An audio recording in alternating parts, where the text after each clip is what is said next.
قربانی کسے کہتے ہیں؟ تو یاد رکھیے مخصوص ایام میں مخصوص جانوروں کو اللہ کی رضا، اللہ کی خوشنودی حاصل کرنے کے لیے ذبح کرنا یہ قربانی کہلاتا ہے۔ اب اس میں نے 3 باتیں کی ہیں، ایک ہے مخصوص جانور، دوسری بات کی مخصوص ایام، تیسری بات کی اللہ کی رضا۔ یہ تینوں شرائط پائی جاتی ہوں گی تو آپ کی قربانی ہوگی، یہ تینوں شرائط پائی جاتی ہوں گی تو پھر آپ کی قربانی ہوگی۔ اللہ کی رضا نہیں ہے تو آپ کی قربانی نہیں ہوگی، مخصوص جانور نہیں ہے تو قربانی نہیں ہوگی۔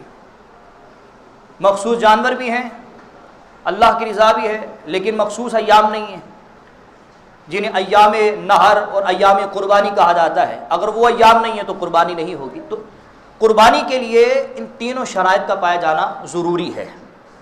مخصوص جانور کیا ہوتے ہیں؟ تو یاد رکھیں شریعت مطہرہ نے اس سلسلے میں 3 قسم کے جانور متعارف کروائے ہیں، بکری، گائے اور اونٹ۔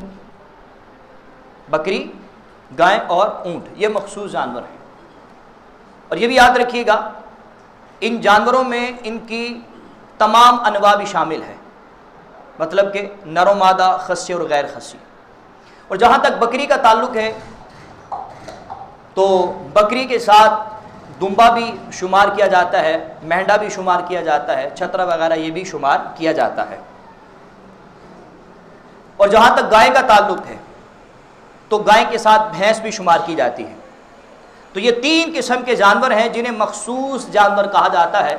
ان جانوروں کے علاوہ اگر کوئی شخص کوئی چوتھا جانور اللہ کی راہ میں ذبح کرتا ہے ایام قربانی میں تو وہ قربانی نہیں ہوگی، آپ کو ان مخصوص جانوروں میں سے کوئی جانور خرید کر اللہ کی راہ میں ذبح کرنا پڑے گا۔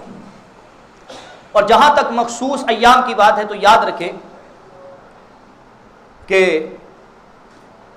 10 ذی الحجہ کی صبح و صادق سے لے کر 12 ذی الحجہ کی غروب آفتاب تک، اس میں 3 دن ہیں اور 2 راتیں ہیں۔ اگر آپ دیکھیں تو اس میں 3 دن ہیں اور 2 راتیں ہیں۔ یہ 3 دن ایسے ہیں انہیں ایام نہر کہا جاتا ہے، ایام قربانی کہا جاتا ہے۔ اور ان ایام نہر میں اگر کوئی شخص صاحب استطاعت ہو جاتا ہے اور صاحب استطاعت کے ساتھ جو بقیہ 4 شرائط ہیں وہ شرائط بھی پائی جاتی ہیں، کل 5 شرائط اگر کسی شخص میں پائی جائیں ایام نہر میں تو ایسے شخص پر قربانی شریعت مطہرہ کی طرف سے لازم ہوا کرتی ہے۔